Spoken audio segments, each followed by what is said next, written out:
3 days before a judge was set to decide whether a 12-year-old boy would stay with the grandmother who raised him or be handed to an uncle he barely knew, that boy's wheelchair van failed for the 4th time in 2 months, stranding him in a school parking lot in front of his entire class.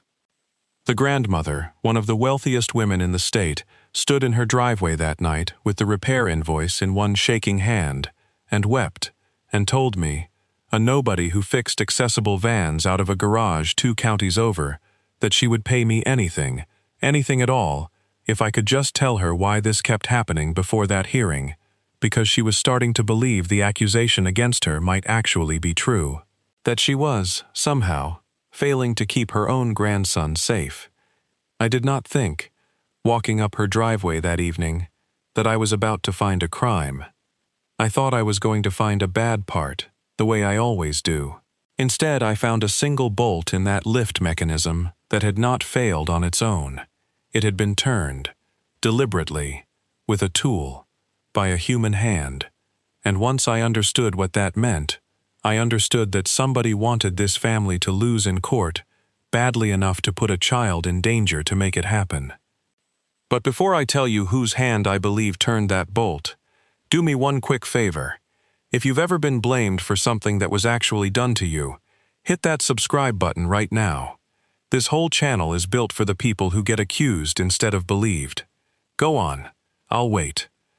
Now let me back all the way up, because to understand how a turned bolt nearly cost a grandmother her grandson, you first have to understand a courtroom deadline, a trust fund worth more than most people see in a lifetime, and the particular kind of family member who smiles at funerals while doing the math. My name is Tom Blake. I am 38, and I repair and modify wheelchair-accessible vehicles for a living. Out of a small shop I run mostly alone, with occasional help from a retired guy named Frank, who likes the company more than the paycheck. It's not glamorous work, but I'll tell you something about it that most people never think to ask. When a lift or a ramp on one of these vans fails, it is never just an inconvenience. For the person depending on it, it is the door between being free and being stuck. And I have never once, in 15 years, treated that door like it was just a piece of hardware. I do this work because of my son, Eli. He's 10, and he's used a power wheelchair since a car accident took the use of his legs when he was 6, an accident that also, on the worst day of my life, took his mother. I raised him alone after that, and I learned this trade the hard way, out of necessity, because I could not find anyone who understood, the way I needed them to, exactly what a broken lift costs a kid who already lost enough. That's the whole reason my shop exists. I remember, in the early days, hauling Eli to 3 different dealerships, watching salesman after salesman talk over his head to me, as if the 10-year-old in the chair wasn't the one whose entire freedom depended on the machine they were selling. I remember the first time a lift failed on us, in a grocery store parking lot, in the rain. Eli stuck halfway out of the van while strangers stared, and I fumbled with a socket wrench I barely knew how to use yet.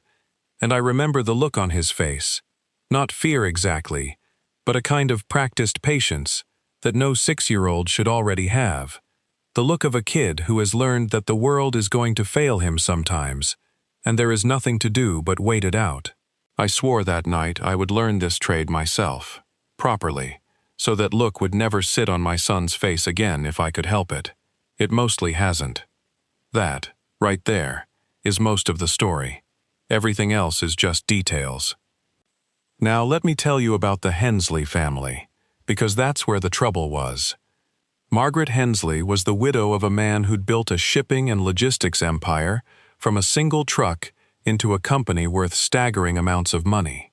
Her only son, David, and his wife had died together in a plane crash 3 years before I ever met her, leaving behind their 12-year-old boy, Charlie, who used a wheelchair due to a genetic condition he'd had since birth. Margaret had taken Charlie in without a second's hesitation, and by every account I gathered later, from teachers, from neighbors, from the boy himself, she had been an extraordinary grandmother to him, patient and fierce, and completely devoted. But David Hensley had left behind more than a grieving mother and a son. He'd left a will that placed a substantial trust in Charlie's name, to be administered by whichever adult held legal guardianship of him until he came of age, and that will had named Margaret as guardian, first choice, but had named, as an alternate, in case Margaret were ever found unfit or unwilling, David's younger brother, Charlie's uncle, a man named Richard Hensley. I met Margaret for the first time not knowing any of this history, only that she sounded like a woman coming apart at the seams on the phone. When I pulled up her driveway that first evening, what struck me was not the size of her house, though it was considerable, but the way she came out to meet me herself. No assistant, no staff running interference, just a tired woman in a cardigan who had clearly been crying for a while before I arrived. Charlie was inside, she told me, doing homework, trying to act like everything was normal, which broke my heart a little, because I know exactly what it looks like when a kid is performing normal for the benefit of a frightened adult who needs to believe it. I want to be careful here, because I did not know any of this the night I first drove up Margaret's driveway. I only knew that a heartbroken grandmother had called me, sobbing, saying that 4 different repair crews had failed to fix her grandson's van, that it kept failing at the worst possible moments, that a court-appointed evaluator was watching her closely because Richard had filed a petition, months earlier, claiming that Margaret, at her age, with her health, was no longer capable of safely caring for a child with Charlie's needs. The custody hearing, the one that would decide whether Charlie stayed with her or was reassigned to Richard, along with control of his trust, was 3 days away, and the van's repeated, unexplained failures, each one logged now by the court evaluator as evidence of an unsafe home, had become the single strongest piece of testimony against her. I have been the most careful I have ever been in my life, she told me that night in the driveway, her voice raw. I check that ramp myself every single morning. I have paid for expert after expert, and it keeps failing anyway, at school, in parking lots, in front of people, and every single time it happens, it goes into a report that says I cannot keep my grandson safe. I am starting to wonder if I actually can't. I am starting to wonder if I am simply too old and too tired to do this the way he deserves. She looked at me, wrecked. Please, I don't care what it costs. I need someone to tell me the truth about that van before Thursday. I went to work that night, and I kept working through the next day, because I understood, the way you understand certain things in your gut before you can prove them, that 4 professional crews failing to permanently fix the same intermittent problem, over and over, in a window of months that lined up exactly with a custody petition, was not simply bad luck. In my experience, that kind of pattern is either an extraordinary coincidence or it is not a coincidence at all. Before I even opened the engine cover, I made a point of going inside to meet Charlie, because I've learned over the years that you cannot properly fix a kid's van without understanding what it means to that particular kid.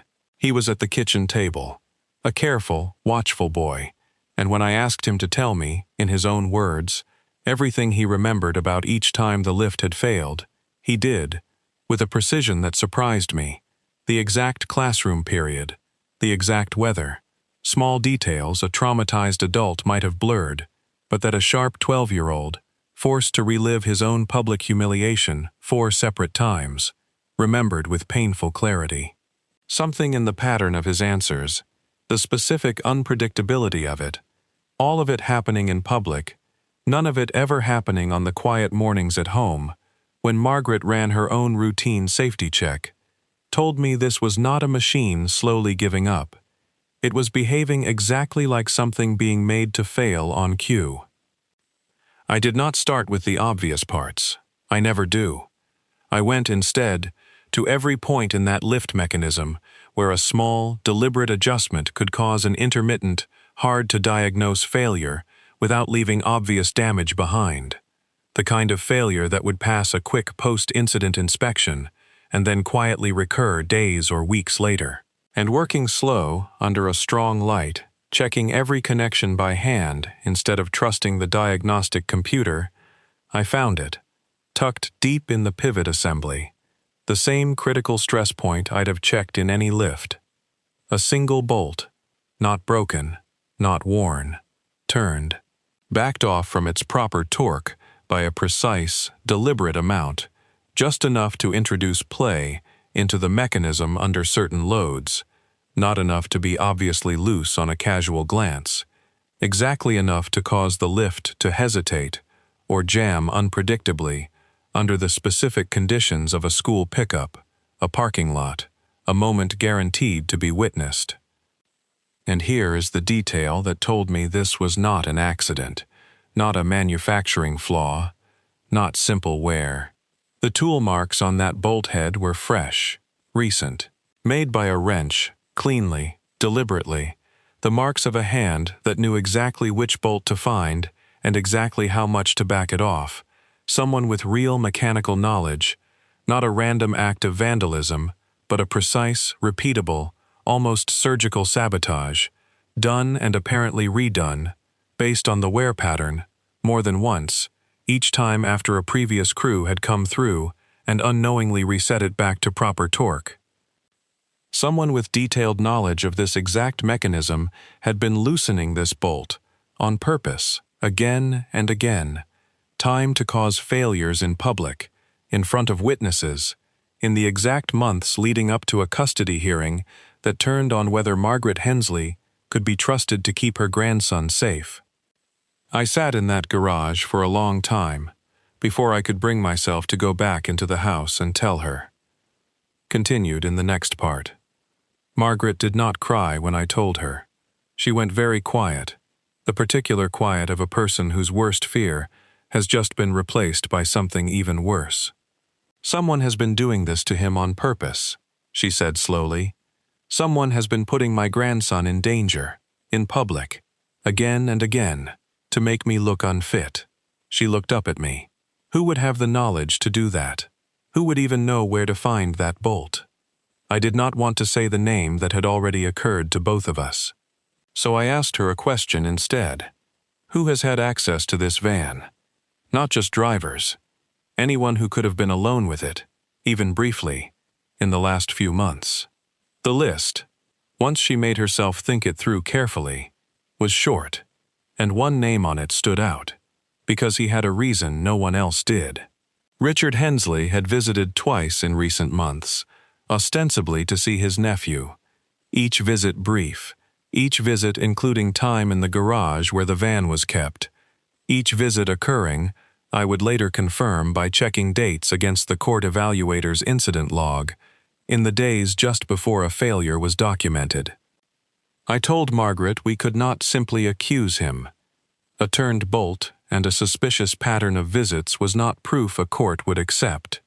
Not against a man with expensive lawyers of his own, 3 days before a hearing that would look, to anyone unfamiliar with the mechanics, like grasping. We needed something no one could argue with. So I did something I do not often do. I called a friend from my early years in this trade, a forensic engineer named Priya Osei, who now consults on mechanical failure cases for insurance disputes, and, occasionally, for courts. I explained what I'd found, sent her photographs and measurements of the tool marks and the torque pattern, and asked her, given the timeline was brutally short, whether she could examine the bolt herself and give an opinion a judge would actually have to take seriously. She drove 3 hours that same night. She spent the better part of the next day with that bolt and that mechanism under real laboratory conditions, and by the following evening, with 1 day left before the hearing, she had a written finding, clear and unambiguous. The failures were not consistent with wear, manufacturing defect, or accidental loosening from normal driving vibration. The specific torque pattern, the fresh and repeated tool marks, and the precision of the adjustment were consistent, in her professional opinion, with deliberate, repeated, human tampering, by someone with direct mechanical knowledge of this exact lift design. While Priya worked, I sat with Margaret and Charlie's lawyer, going back through the 4 previous repair invoices, looking for anything that might corroborate a timeline. And there it was, plain as day, once we knew to look for it. Each of the 4 documented failures had occurred within 2 to 5 days of a note in the household calendar, kept faithfully by Margaret's housekeeper, marking a visit from Richard.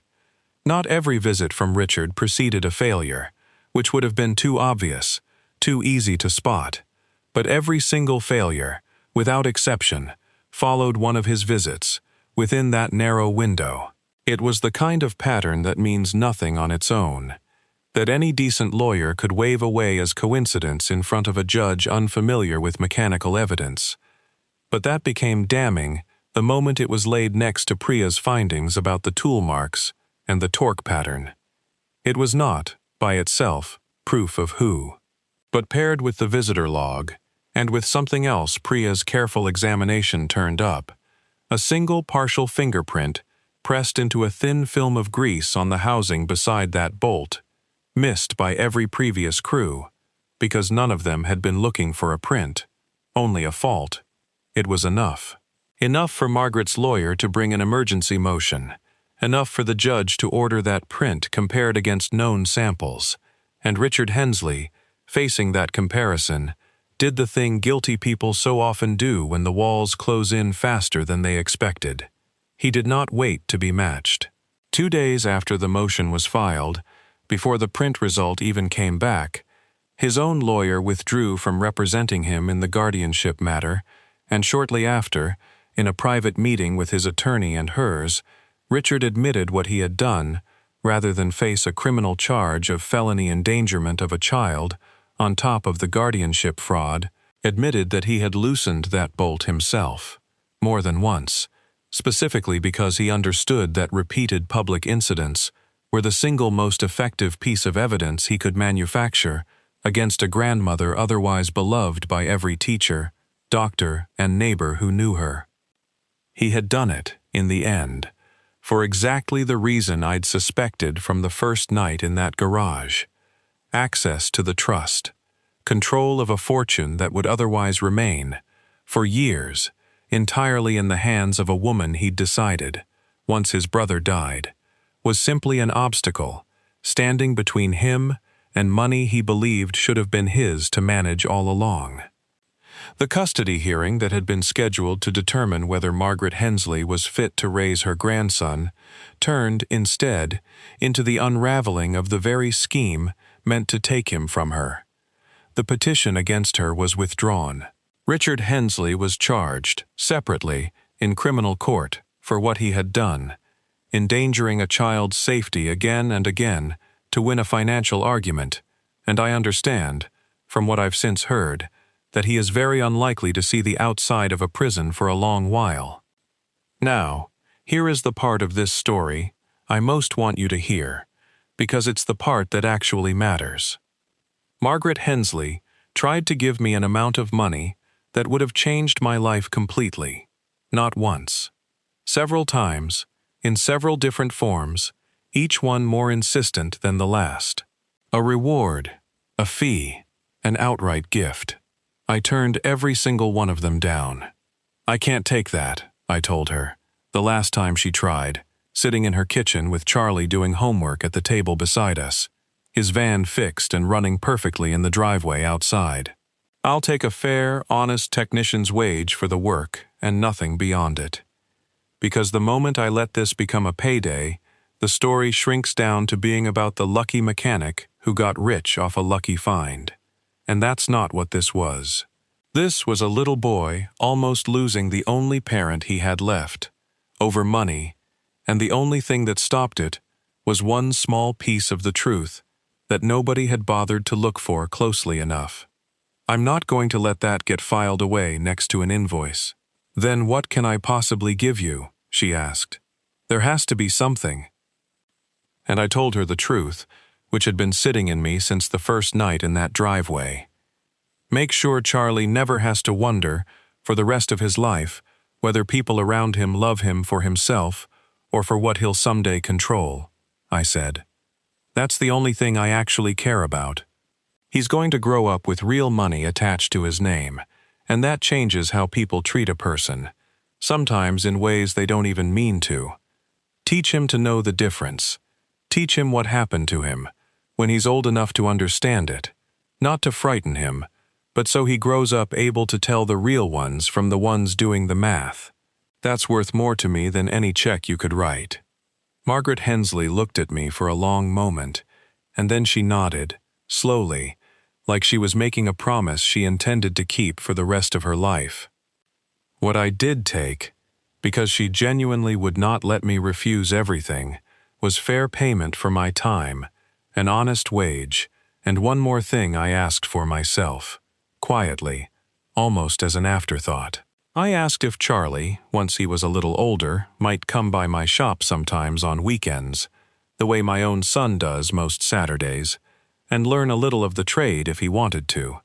Not because he'd ever need to earn a living from it, just because I have found, over 15 years, that there is something steadying about learning to fix the very thing that carries you through the world.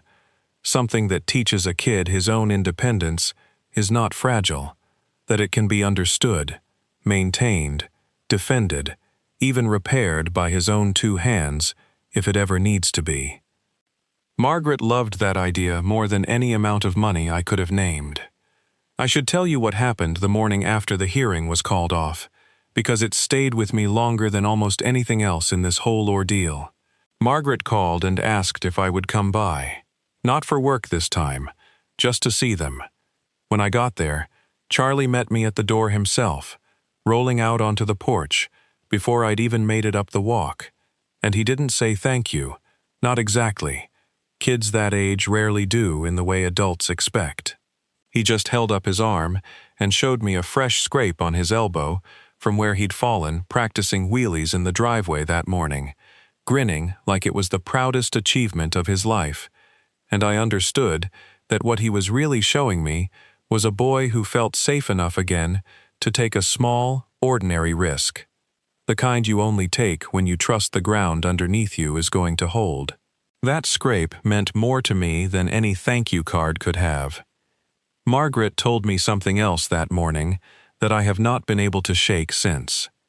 She said that in the weeks before I ever showed up, she had started, quietly, secretly, to believe Richard's version of events. Not fully, but enough to lie awake at night wondering if she really was too old, too slow, too worn down by grief herself to give Charlie what he needed. That is, I think, the cruelest part of what he did to her. It was not only an attack on her guardianship, it was an attack on her own certainty about herself, engineered so precisely that the victim very nearly convinced herself the accusation was true. I have thought about that a great deal since, how the most effective lies are not the ones told loudly to a courtroom, but the quiet ones a person is made to tell themselves, alone, at 2 a.m, when there's no one there to argue back. There's a version of this where I take what she offered, where I let a grateful billionaire make me rich for finding one turned bolt, and maybe it even feels fine for a while. And there is no version of that where I do that and also get to tell my son, someday, the true story straight, with nothing bought and nothing owed, about the week a grandmother nearly lost everything to a lie, and one small piece of physical evidence, examined carefully enough, told the truth loud enough for a court to finally hear it. I picked the truth over the payday. I'd pick it every single time. Charlie is 13 now, and he comes to my shop most Saturdays. And he's good with his hands, better than I was at his age if I'm honest. And Eli has more or less appointed himself his older, wiser tutor in all things mechanical, which Charlie tolerates with impressive patience for a boy who is nearly as tall as my son already. Margaret comes with him sometimes and sits in the corner with a cup of coffee, watching two boys who each nearly lost everything work on an engine together, and more than once I've caught her wiping her eyes when she thinks nobody's looking. So let me leave you with this tonight. A woman who had done nothing wrong was almost convinced by a carefully engineered pattern of public failures, that she was the one at fault, that she had somehow failed to keep her own grandson safe, when in truth, someone who was supposed to love that boy had been quietly endangering him the entire time to win an argument about money. The truth was sitting right there the whole time, in one small bolt, waiting for someone willing to look past the obvious explanation and ask a harder question. Sometimes the person you're taught to trust is the one doing the harm, and the person you're told is a stranger with no stake in it is the one who finally tells you the truth. So here is what I honestly want to know from you tonight. Has anyone ever tried to convince you that a problem was your fault, when really, someone else was quietly causing it the whole time? Did you figure it out? Did anyone believe you when you finally said it out loud? I want you to trust that instinct, the one that says something doesn't add up, even when the person doing the damage is someone you're supposed to trust completely. Tell me about it down in the comments. I read every single one, and tonight, yours is the one I most want to hear. And if this story reached you, if you believe, like I've come to believe, that the truth is almost always sitting in the smallest, most overlooked detail, waiting for someone patient enough to find it, then do me one small favor before you go. Subscribe so the next story finds you too. Leave a like so somebody else who's been wrongly blamed finds the courage to keep looking for their own answer tonight. And go trust the thing that doesn't add up. I'll be right here, reading every word.